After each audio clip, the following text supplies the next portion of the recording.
Hello everyone, welcome to our channel English Guru. Telugu భాష సహాయంతో సులభంగా ఇంగ్లీష్ భాషని నేర్చుకుందాం. Let's begin. ఈరోజు క్లాస్లో మనం గుడ్ హ్యాబిట్స్ ఫర్ కిడ్స్ అంటే పిల్లలకి నేర్పించాల్సిన మంచి అలవాట్ల గురించి, వాటిని ఇంగ్లీష్లో ఎలా చెప్పాలి అనే విషయం గురించి నేర్చుకుందాం. First one, wake up early in the morning. ఉదయాన్నే త్వరగా నిద్రలేవాలి. Wake up early in the morning. ఉదయాన్నే త్వరగా నిద్రలేవాలి. Next, brush your teeth twice a day. Brush your teeth twice a day. రోజుకి 2 సార్లు పళ్ళు తోముకోవాలి. అంటే ఒకటి ఉదయాన్నే నిద్ర లేచాక, రెండవసారి పడుకునే ముందు. Next, do exercise regularly. Do exercise regularly. ప్రతిరోజు వ్యాయామం చేయాలి. Next, take a bath every day. Take a bath every day. ప్రతిరోజు స్నానం చేయాలి. Next, comb your hair neatly. Comb your hair neatly. తల బాగా దువ్వుకోవాలి. తల బాగా దువ్వుకోవాలి. Next, cut your nails every week. Cut your nails every week లేదా cut your nails once in a week అంటే ప్రతివారం గోర్లు కత్తిరించుకోవాలి. లేదా cut your nails once in a week అంటే వారానికి ఒకసారి గోర్లు కత్తిరించుకుంటూ ఉండాలి. Next, pray to God daily. Pray to God daily. ప్రతిరోజు దేవుడిని ప్రార్థించాలి. Next, wash your hands neatly before and after eating. Wash your hands neatly before and after eating. తినే ముందు, తినిన తరువాత చేతులను శుభ్రంగా కడుక్కోవాలి. ఇక్కడ బిఫోర్ అంటే ముందు అని అర్థం, ఆఫ్టర్ అంటే తరువాత అని అర్థం. Next, have 2 glasses of milk every day. Have 2 glasses of milk every day. ప్రతిరోజు 2 గ్లాసుల పాలు తాగాలి. సో పిల్లలకి కాల్షియం, విటమిన్స్, మినరల్స్ ఇవన్నీ ఇంపార్టెంట్ కదా. సో వాటికి పాలు అనేవి చాలా మంచి పోషకాహారం. Next, eat fruits and vegetables daily. Eat fruits and vegetables daily. ప్రతిరోజు పండ్లు మరియు కూరగాయలు తినాలి. అంటే అర్థం ఏంటి? మన ఆహారంలో భాగంగా మనం పండ్లను, కూరగాయలను ప్రతిరోజు ఖచ్చితంగా తీసుకోవాలి. Next, drink fresh and clean water. Drink fresh and clean water. స్వచ్ఛమైన మంచినీటిని తాగాలి. సో వాటర్ కంటామినేషన్ అంటే నీళ్లు, కలుషితమైన నీళ్లు తాగితే చాలా రకమైన అనారోగ్యాలు వస్తాయి. కాబట్టి ఎప్పుడైనా సరే పిల్లలైనా పెద్దలైనా స్వచ్ఛమైన మంచినీటిని తాగాలి. లేదా వాటర్ని హీట్ చేసుకొని ఆ వేడి నీరు చల్లారి పెట్టుకొని అవి తాగాలి. సో అది చాలా మంచి అలవాటు. మనల్ని మనం అనారోగ్యాల నుంచి కాపాడుకోవాలంటే నీటి విషయంలో చాలా జాగ్రత్తగా ఉండాలి. Next, always wear clean clothes.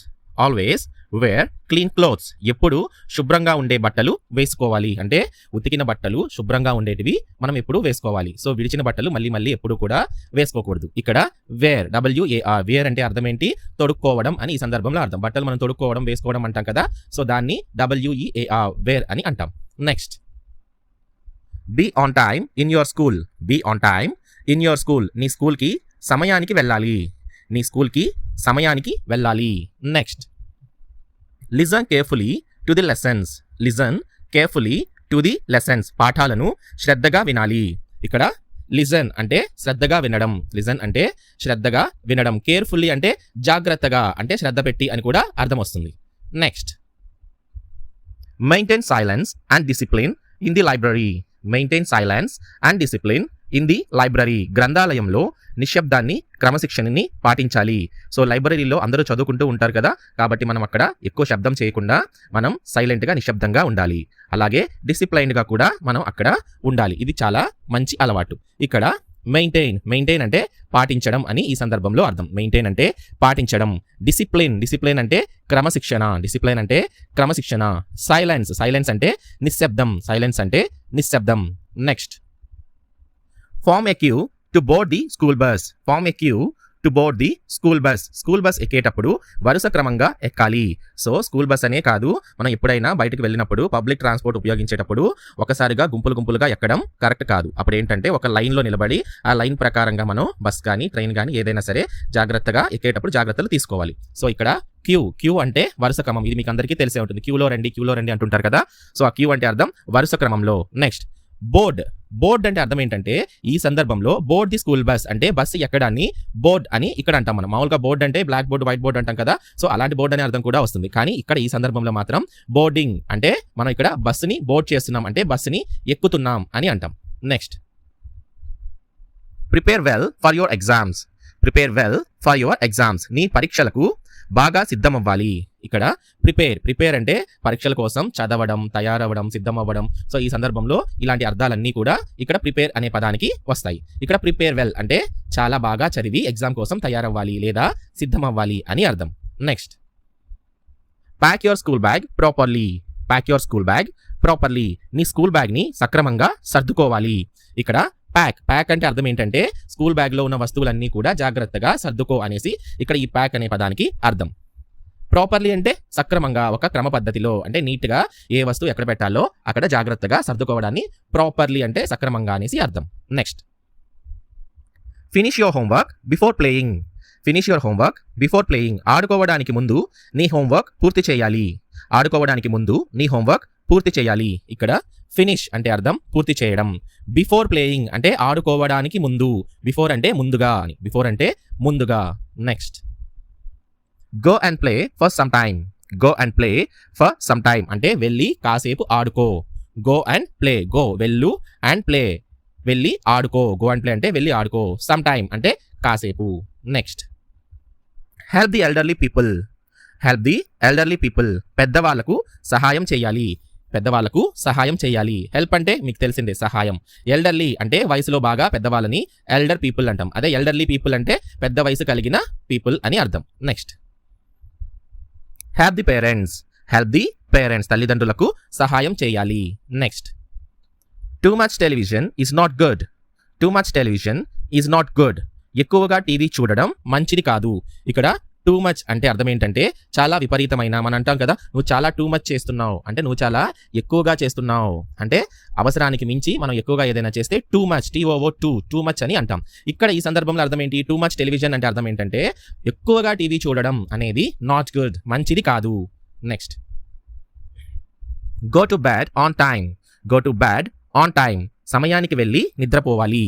ఇక్కడ గో టు బెడ్ అంటే అర్థమే నిద్రపోవడానికి వెళ్ళడం అని. ఇంకా స్లీప్ అనే పదం ఇక్కడ అవసరం ఉండదు. గో టు బెడ్ అంటేనే వెళ్ళి నిద్రపో లేదా నిద్రపోవాలి అనే అర్థం ఈ సందర్భంలో వస్తుంది. ఇంకా ఆన్ టైం అంటే సమయానికి. ఆన్ టైం అంటే సమయానికి. Next, cross the road only at zebra crossing. Cross the road only at zebra crossing.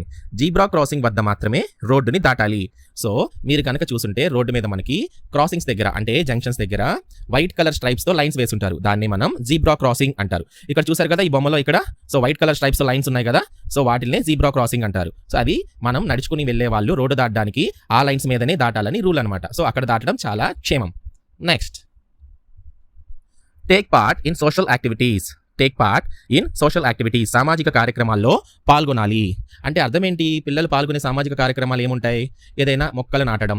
So అందరూ కలిసి మొక్కలు నాటుతూ ఏదైనా యాక్టివిటీ చేశారనుకోండి, స్కూల్లో కానీ మన కాలనీలో కానీ, సో అలాంటి వాటిల్లో పిల్లల్ని నువ్వు కూడా మొక్కలు నాటాలి. లేదా మన ఏరియాని క్లీన్ చేసుకోవడం అంటే మన చుట్టుపక్కల పరిసరాల్ని శ్రమదానం చేసుకొని నీట్గా క్లీన్ చేసుకుంటాం కదా. సో అవంటి ఏంటంటే మన కోసమే కాక మన పరిసరాల్లో చుట్టుపక్కల ఉండే వాళ్ళ కోసం మనం కష్టపడతాం కాబట్టి వాటిని మనం సోషల్ యాక్టివిటీస్ అంటే సామాజిక కార్యక్రమాలు అని అంటుంటాం. టేక్ పార్ట్, ఇక్కడ టేక్ పార్ట్ అంటే పాల్గొనడం. టేక్ పార్ట్ అంటే పాల్గొనడం అంటే మనం కూడా దాంట్లో ఒక భాగం అవ్వడం.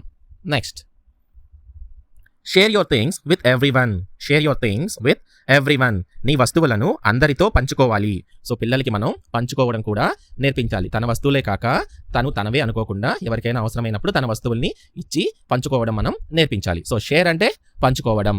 Share your things with everyone అంటే అందరితో నిస్సంకోచంగా అవసరాన్ని బట్టి వస్తువులను పంచుకోవాలి అని అర్థం. Next, save electricity. Save electricity. విద్యుత్తుని ఆదా చేయాలి. సో మనం కరెంట్ సేవ్ చేయడం చాలా ఇంపార్టెంట్. అనవసరంగా ఫ్యాన్లు కానీ లైట్లు కానీ తిరుగుతున్నప్పుడు పిల్లలకి మనం ఇది కూడా నేర్పించాలి. అనవసరంగా లైట్లు వేయడం, ఫ్యాన్ వేయడం కరెక్ట్ కాదు. మన ఎలక్ట్రిసిటీని సేవ్ చేయాలి అని కూడా నేర్పించాలి. Next, cover your school books neatly. Cover your school books neatly. నీ స్కూల్ పుస్తకాలను చక్కగా అట్టలు వేసుకోవాలి. అంటే పిల్లలకి మనం స్కూల్ స్టార్ట్ అయినప్పుడు వెంటనే కొత్త పుస్తకాలన్నీ కొంటాం కదా. సో అవి పాడైపోకుండా నీట్గా అట్టలు వేసి స్టిక్కర్లు వేసి పేర్లు రాస్తూ ఉంటాం కదా. సో దాన్ని ఇక్కడ సింపుల్గా కవర్ యువర్ స్కూల్ బుక్స్ అంటే నీ పుస్తకాలకి అట్టలు వేసుకొని నీట్గా రెడీ చేసుకో అని అర్థం. Next, plant saplings in your surroundings. Plant saplings in your surroundings. ఇక్కడ మీ పరిసరాల్లో మొక్కలు నాటాలి. సాప్లింగ్స్ అంటే మొక్కలు. సాప్లింగ్స్ అంటే ఆ మొక్కలు చిన్ని ఉంటాయి కదా, మనం నాటుతాం కదా, వాటిని మనం సాప్లింగ్స్ అంటాం. కాబట్టి ప్లాంట్ ట్రీస్ అనకూడదు. ట్రీస్ అంటే వృక్షం అంటే చాలా పెద్దది. మనం వృక్షాలను ఇప్పుడు నాటాం కదా, మనం చిన్న మొక్కల్నే కదా నాటుతాం. కాబట్టి ప్లాంట్ సాప్లింగ్స్ అంటే సరిపోతుంది. నెక్స్ట్ సరౌండింగ్స్ అంటే పరిసరాలు. Next learn to wear your dress yourself. నీ బట్టలు నువ్వే వేసుకోవడం నేర్చుకోవాలి. ఇక్కడ లర్న్ అంటే నేర్చుకోవడం, టు వేర్ అంటే వేసుకోవడం లేదా తొడుక్కోవడం. ఏంటి? యువర్ డ్రెస్ నీ బట్టలు, యువర్ సెల్ఫ్ అంటే నీకై నువ్వే అనేసి అర్థం. సో మొత్తంగా అర్థం ఏమొస్తుంది? నీ బట్టలు నీకై నువ్వే వేసుకోవడం నేర్చుకోవాలి. సో ఇది కూడా మనం పిల్లలు పెద్ద అవుతూ ఉన్నప్పుడు వాళ్ళకి నేర్పించాలి కదా, వాళ్ళ బట్టలు వాళ్ళే తొడుక్కోవడం. కాబట్టి ఇది కూడా మంచి good habit. Next learn to polish your shoes. నీ షూస్ని నువ్వే పాలిష్ చేయడం నేర్చుకోవాలి. సో బట్టలు తొడుక్కోవడమే కాక షూస్ కూడా పాలిష్ చేయడం నేర్పించాలి. నెక్స్ట్ యూజ్ ది డస్ట్బిన్ అంటే చెత్తబుట్టని ఉపయోగించాలి. అంటే దీని అర్థం ఏంటి? మనం పిల్లలకి చెత్త ఎక్కడంటే అక్కడ పడేయకుండా చెత్తబుట్టలోనే చెత్త వెయ్యి అని చెత్తబుట్టని ఉపయోగించడం మనం నేర్పించాలి. అలాగా యూజ్ ది డస్ట్బిన్ అంటే చెత్తబుట్టని వాడు లేదా ఉపయోగించు అంటే అవసరాన్ని బట్టి. Next garbage should be disposed of on that day itself. ఏ రోజు చెత్తని ఆ రోజే పడేయాలి. సో మనం ఇంట్లో చెత్తని ఏ రోజు ఆ రోజు క్లీన్ చేసి పడేస్తూ ఉండాలి. లేదంటే అది అలాగే చెత్త ఎక్కువగా పేరుకుని ఉండిపోయింది అనుకోండి, అనారోగ్యాలు రకరకాలైన రోగాలు వస్తూ ఉంటాయి. కాబట్టి మన పిల్లలకు కూడా అదే నేర్పించాలి. చెత్తని ఏ రోజు క్లీన్ చేసి తీసేసిన చెత్తని డస్ట్బిన్లో వేసేసి సో ఈవినింగ్ అంతా కూడా ఆ డస్ట్బిన్ని మనం డంప్ యార్డ్లో లేదా బయట డంప్ ఉంటుంది కదా గవర్నమెంట్ డంప్స్, ఆ డంప్స్లో పడేయడం మనం నేర్పించాలి. సో ఇక్కడ గార్బేజ్ అంటే చెత్త అని అర్థం. డిస్పోజ్డ్ ఆఫ్ అంటే సక్రమమైన పద్ధతిలో దాన్ని వదిలించుకోవడం లేదా పడేయడం అనేది అర్థం అనమాట. సో చెత్తని ఎక్కడంటే అక్కడ వేయకూడదు కదా, దాన్ని డిస్పోజ్డ్ ఆఫ్ అంటే పడేయడానికి గవర్నమెంట్ పెట్టిన పద్ధతి ప్రకారం మనం వాళ్ళ పద్ధతిని పాటిస్తూ పడేయాలి. Next on that day itself అంటే అదే రోజు, అంటే అదే రోజునే అని అర్థం. Next get a medical checkup once in 6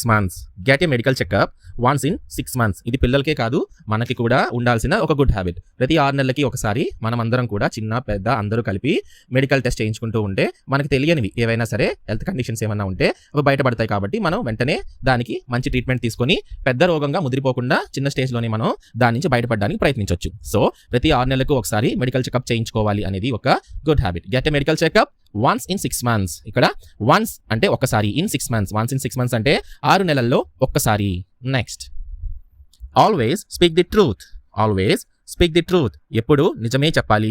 so పిల్లలకి మనం చిన్నప్పటి నుంచి క్రమశిక్షణ, నీతి, నిజాయితీ అన్ని చెప్తూ ఉంటాం కదా, రకరకాల నీతి కథలు కూడా చెప్తుంటాం. సో వాటి అర్థం ఏంటి? పిల్లలు మంచి లక్షణాలు నేర్చుకోవాలి అని. సో వాటిల్లో ఒకటే పిల్లలకి నిజం చెప్పడం నేర్పించడం. సో ఎప్పుడూ కూడా ఒకవేళ తప్పు చేసినా కూడా వెంటనే నిజమే చెప్పాలి. ఆ తప్పుని కప్పిపుచ్చడానికి అబద్ధం చెప్పకూడదు అని చిన్నప్పటి నుంచి మనం నేర్పిస్తుంటాం కదా. సో అదేనమాట. ఆల్వేస్ అంటే ఎప్పుడు, ఎల్లప్పుడూ. Speak the truth. స్పీక్ అంటే మాట్లాడడం, ది ట్రూత్ అంటే నిజం. Always speak the truth. ఎల్లప్పుడూ నిజమే మాట్లాడాలి లేదా నిజమే చెప్పాలి. Next cover your mouth with handkerchief when you sneeze. తుమ్మేటప్పుడు నీ నోటికి చేతిగుడ్డ అడ్డు పెట్టుకోవాలి. సో మనం తుమ్మినప్పుడు ఆ బ్యాక్టీరియా కానీ నెక్స్ట్ వాటర్ డ్రాప్లెట్స్ కానీ చాలా దూరం వ్యాపిస్తాయి. సో అందుకని మనం వీలైనంత వరకు హ్యాండ్ కర్చీఫ్ని లేదా మన చేతిని అడ్డు పెట్టుకుంటే సో ఆ డ్రాప్లెట్స్, ఆ వైరస్ అంతా కూడా స్ప్రెడ్ అవ్వకుండా ఉంటుందన్నమాట. సో మన వల్ల అవతలి వాళ్ళు ఇబ్బంది పడకుండా ఉంటారు. సో ఇది మనం పిల్లలకి నేర్పించాలి.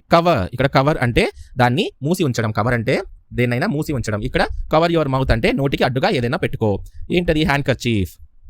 Next save your pocket money. నీ పాకెట్ మనీని దాచుకోవాలి. సేవ్ అంటే ఈ సందర్భంలో అర్థం ఏంటి? దాచుకోవడం లేదా ఆదా చేయడం. పాకెట్ మనీని మొత్తం ఖర్చు పెట్టకుండా కొంచెంగా ఖర్చు పెట్టుకొని కొంచెం మిగిల్చుకోవడం అంటే ఆదా చేసుకోవడం అని అర్థం. Next help your little sister in her studies. నీ చిట్టి చెల్లెలకి చదువులో సహాయం చేయాలి. ఇక్కడ లిటిల్ సిస్టర్ అంటే చిన్ని చెల్లెలు లేదా చిట్టి చెల్లెలు. హెల్ప్ అంటే సహాయం చేయడం. ఇందులో ఇన్ హర్ స్టడీస్ అంటే తన చదువులో. Next painting is a good hobby. Painting వేయడం ఒక మంచి హాబీ. ఇక్కడ హాబీ అంటే మనం కాలక్షేపం అని చెప్పుకోవచ్చు. సో మన ఖాళీగా ఉన్న సమయంలో ఇష్టంగా చేసే పనే కదా కాలక్షేపం. సో కాలక్షేపానికి ఏం చేస్తుంటావు, నీ హాబీస్ ఏంటి అంటుంటాం కదా. సో హాబీ అంటే మనకు నచ్చిన పనిని చేస్తూ ఉండడం ఖాళీ సమయాల్లో. So painting is a good hobby అంటే పెయింటింగ్ వేయడం ఒక మంచి కాలక్షేపం లేదా హాబీ అని మనం చెప్పొచ్చు. సో చూసారు కదా, మనం పిల్లలకి ఇవన్నీ కూడా గుడ్ హ్యాబిట్స్ నేర్పిస్తూ ఉండాలి. సో వీటిని ఇంగ్లీష్లో ఎలా చెప్పాలి అనేది కూడా మనం ఈ క్లాస్లో నేర్చుకున్నాం కదా. సో మరి ఇంకా పిల్లలకి నేర్పించడం స్టార్ట్ చేయండి. వాళ్ళకి అర్థమయ్యే విధంగా ప్రతి ఒక్క పదాన్ని కూడా చెప్పి గుడ్ హ్యాబిట్స్తో పాటు మంచి ఇంగ్లీష్ కూడా నేర్పించండి.